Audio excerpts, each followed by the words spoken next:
हम लोग पढ़ने जा रहे हैं बायोलॉजी का एक सबसे इम्पॉर्टेंट टॉपिक, बेसिक टॉपिक, जो कि हमें बायोलॉजी पढ़ने से पहले बेसिक क्लियर होना ही चाहिए, दैट इज सेल।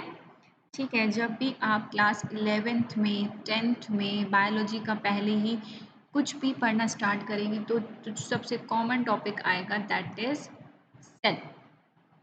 ठीक है, सेल जो है सबसे कॉमन सबसे बेसिक टॉपिक है। तो सेल क्या है, we can see that cell क्या है, अगर किसी लाइफ की बेसिक यूनिट है, अगर कोई लाइफ है, कोई लिविंग ऑर्गेनिज्म है, अगर वो जिंदा है तो वो किसकी वजह से है, उसकी सेल की वजह से। ठीक है, तो इसीलिए कहा जाता है cells are the basic unit of life. तो जो बेसिक यूनिट होती है किसी भी लाइफ की, बेसिक यूनिट किसी भी लाइफ की, किसी भी लिविंग ऑर्गेनिज्म की, जिसके बिना वो लिविंग ऑर्गेनिज्म नहीं हो सकता, तो वो बेसिक यूनिट होती है सेल। ठीक है, आगे हम पढ़ेंगे कौन कौन सी टाइप के सेल्स होते हैं, क्या क्या होता है, बट द बेसिक यूनिट जो है ऑब्जेक्टिव की तरह कई बार पूछा जाता है, तो बेसिक यूनिट जो होती है लाइफ की, that is cell. So what we can say that cell क्या है, cell is defined as a most basic structural. ठीक है, सेल क्या है, स्ट्रक्चरल और फंक्शनल दोनों। सेल क्या है, स्ट्रक्चरल और फंक्शनल यूनिट होती है सारे लिविंग ऑर्गेनिजम्स की।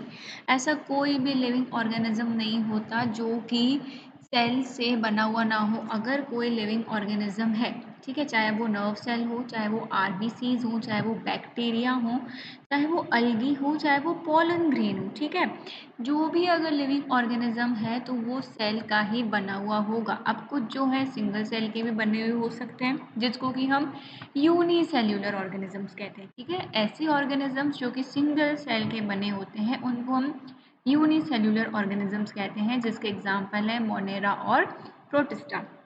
जबकि अगर हम दूसरे सेल्स की बात करें, ठीक है, ऐसे ऑर्गेनिजम्स जो कि बहुत सारे सेल्स के मिलके बने होते हैं, जिसमें बहुत सारे सेल्स प्रेजेंट रहते हैं, तो उसको हम कहते हैं मल्टी सेल्यूलर ऑर्गेनिज्म, जिसका एग्जांपल है फंगाई, प्लांटी, एनिमिलिया। ठीक है, मतलब plant cells, animal cells, in fact हम जो ह्यूमंस हैं हम भी मल्टी सेल्यूलर होते हैं।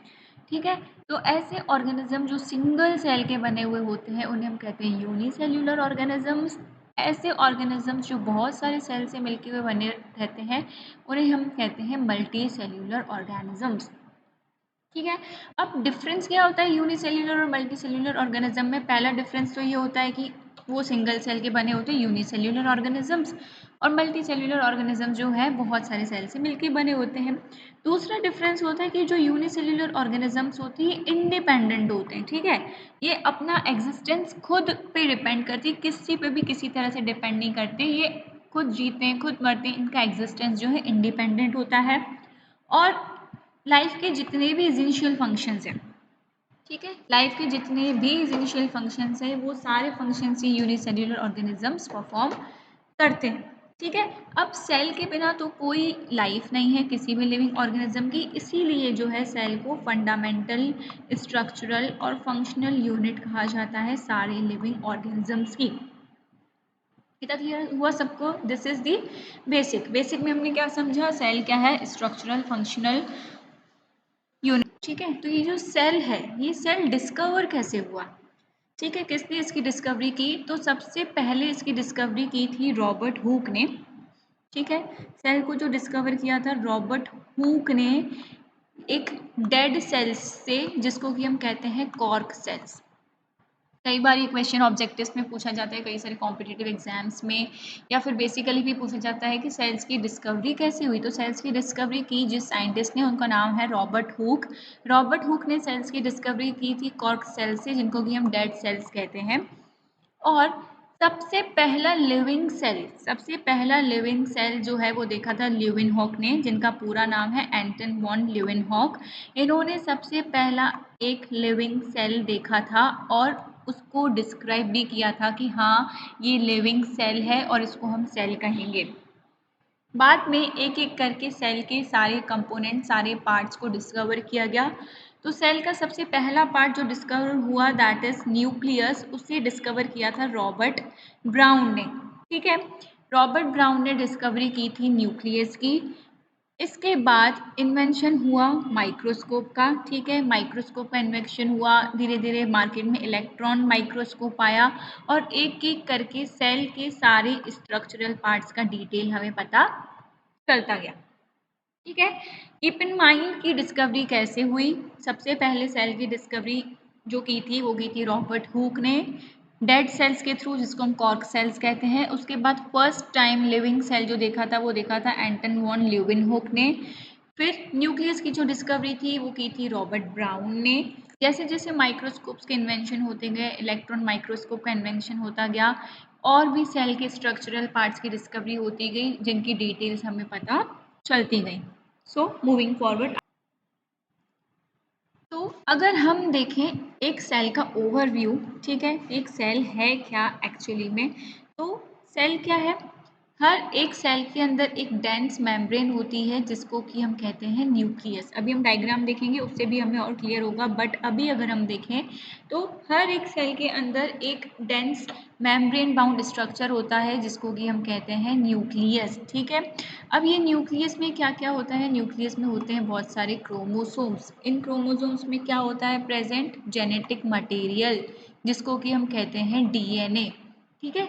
ये है आपका न्यूक्लियस, ठीक है। इसके अंदर आपके प्रेजेंट होते हैं बहुत सारे क्रोमोसोम्स, ठीक है, जिसमें कि होता है आपका जेनेटिक मटेरियल जिसको कि हम कहते हैं DNA. DNA means deoxy ribo nucleic acid. ये हम अभी किसी भी एक सिंपल सिंगल सेल की बात करें, सपोज ये कोई सेल है, ठीक है, उसमें न्यूक्लियस प्रेजेंट रहेगा, न्यूक्लियस में प्रेजेंट रहेगा आपका जेनेटिक मटेरियल डीएनए, ठीक है।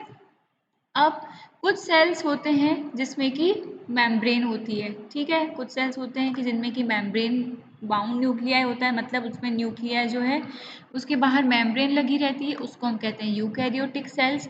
जबकि कुछ सेल्स ऐसे होते हैं जिसमें न्यूक्लियस के बाहर कोई मेम्ब्रेन नहीं होती है, उनको हम कहते हैं प्रोकैरियोटिक सेल्स, ठीक है। सपोज ये सेल है, ठीक है, ये न्यूक्लियस है, अगर इसके बाहर मेम्ब्रेन है तो we will call it eukaryotic cell, ठीक है। और अगर ये सेल है और इसमें न्यूक्लियस के बाहर कोई मेम्ब्रेन नहीं है तो इसे हम कहते हैं प्रोकैरियोटिक सेल, ठीक है। तो ये डिफरेंस है यूकैरियोटिक और प्रोकैरियोटिक सेल में। अगर कोई न्यूक्लियर बाउंड मेम्ब्रेन प्रेजेंट है आपके सेल में तो उसको हम कहेंगे यूकैरियोटिक, और अगर कोई न्यूक्लियर बाउंड मेम्ब्रेन प्रेजेंट नहीं है तो we will call it prokaryotic, ठीक है। दोनों ही प्रोकैरियोटिक और यूकैरियोटिक सेल जो है इसमें एक फ्लूइड प्रेजेंट रहता है, सेमी फ्लूइड मैट्रिक्स, जिसको कि हम कहते हैं साइटोप्लाज्म, ठीक है। ये देखिए मैं आपको दिखाती हूँ, सपोज ये आपका सेल वाला स्ट्रक्चर है, ये आपके बहुत सारे सेल ऑर्गेनल्स प्रेजेंट है, अभी ये न्यूक्लियस प्रेजेंट है जिसमें कि क्रोमोसोम और डीएनए प्रेजेंट है, बाकी यहाँ जो फ्लूइड भरा हुआ है, ठीक है, या जो सेमी फ्लूइड मैट्रिक्स भरी हुई है हर सेल में, इस सेमी फ्लूइड मैट्रिक्स को कहा जाता है साइटोप्लाज्म, ठीक है। ज़्यादातर वॉल्यूम जो है किसी भी सेल का वो साइटोप्लाज्म ही लेके बैठता है। साइटोप्लाज्म में ही सारी सेल्यूलर एक्टिविटीज़ होती हैं, चाहे वो प्लांट सेल हो चाहे वो एनिमल सेल हो, ठीक है। तो जितने भी आपके सेल्स हैं उसमें जो भी सेल्यूलर एक्टिविटी है, जो भी ये फ्लूइड भरा रहता है उसको कहते हैं साइटोप्लाज्म, ठीक है। जो इतनी भी केमिकल रिएक्शंस हैं, सेल्यूलर एक्टिविटीज़ हैं, वो साइटोप्लाज्म में ही होती हैं ताकि आपका जो सेल जो है वो लिविंग फॉर्म में प्रेजेंट रहे, लिविंग स्टेट में प्रेजेंट रहे, ठीक है। इतना हमें पता होना चाहिए, बाकी हम डिस्कस करेंगे आगे के नेक्स्ट पार्ट में। तो हमने क्या क्या पढ़ा, एक बार हम लोग रिवाइज कर लेते हैं, ठीक है, कि हमने सबसे पहले हमने पढ़ा कि सेल क्या है, सेल है एक बेसिक स्ट्रक्चरल और फंक्शनल यूनिट, ठीक है। बेसिक स्ट्रक्चरल और फंक्शनल यूनिट जो है किसी भी लाइफ की, किसी भी लिविंग ऑर्गेनिज्म की, ठीक है, किसी भी लिविंग ऑर्गेनिज्म की अगर कोई बेसिक और फंक्शनल यूनिट है तो दैट इज सेल, ठीक है। सेल के बिना कोई भी लिविंग ऑर्गेनिज्म, कोई भी लाइफ नहीं हो सकती, ठीक है। उसके बाद हमने देखा कि अगर कोई ऑर्गेनिज्म सिंगल सेल का बना हुआ है तो उसको हम कहते हैं यूनिसेल्यूलर, ठीक है। और कोई ऑर्गेनिज्म मल्टीपल सेल्स का बना हुआ है, ठीक है, बहुत सारे सेल से मिलके बना मल्टीपल सेल का बना हुआ है, तो उसको हम कहते हैं मल्टी सेल्यूलर ऑर्गेनिज्म। ठीक है, इतना हमें क्लियर होना चाहिए।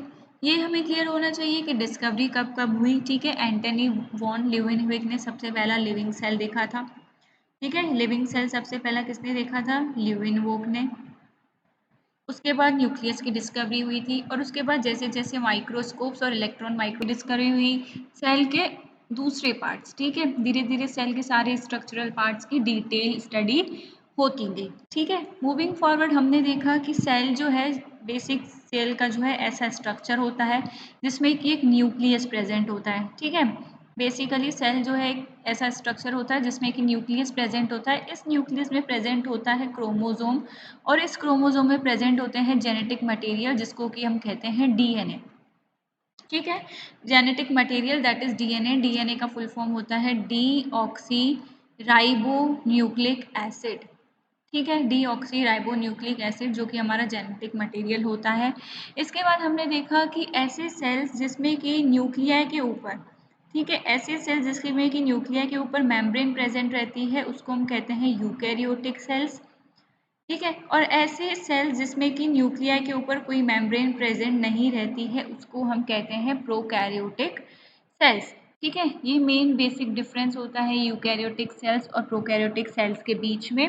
इतना जो है सेल्स के पार्ट में बेसिक पता होना चाहिए। Rest we will see in our next class. Thank you so much. More ऐसी वीडियोस के लिए सब्सक्राइब जरूर कीजिएगा। Thank you very much.